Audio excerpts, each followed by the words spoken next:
بعد عدو وقلد وعدالة بدن ضدك دقة هير شبيلة Soomaali kale lama degto waxa daga dadka aan ka soo wada jeedno isku wada familaanahay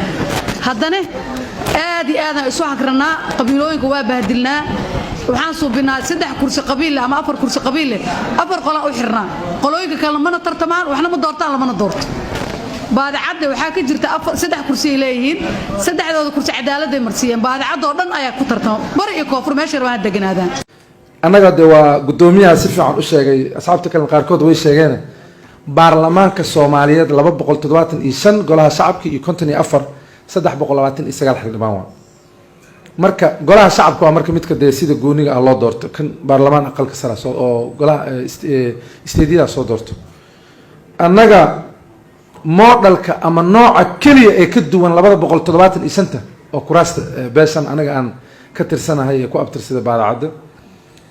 oo unique oo nooc gooni ah ka dhacay guddiga doorashada oo ogyihiin baarlamaankana waa laga yaqaana 3 sababo darteed koo horta qof reerkan ka mid ah oo aan tartami karin ma jiro qof kasto damac ku jiro horta wuu tartami karaa midda labaad qof aan erga noqon karin ma jiro qof kasta oo reer kasta jifooyin ka mid ah ergo noqon karaa qodobka saddexaadna waxa waaye hal kursi oo hal jifo ay codeynayso ma jiro jifooyinka oo dhan dadka kala yimid baa kursi kasta ka codeynayo soo saddexdaas shuruud waa marka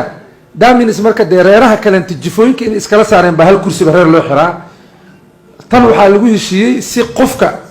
that is why aniga hadda dadka aan matala beesha jifada hoosoon ka soo jeeda anigu ma aha waa reerkii oo dhan maxaa dhacay ergada iyo codeysay waa reeraha dhan bay ka kala yimaadeen soo marka astaantaas gooniga ah marka guddiga doorashada waa la yaqaanaa baadacada model la dhahaa model gooni ah oo unique ah waaye oo u eg one person one vote annaga marka odayaasheena marka sunno fiican ay noo jireeyeen oo lagu dagan karo maadaama one person one vote dalka uu aadi waaye annaga waaba nagu sii tijaabiyo reerka dhan ku codeynaa marka hal reer kuma booteen karaan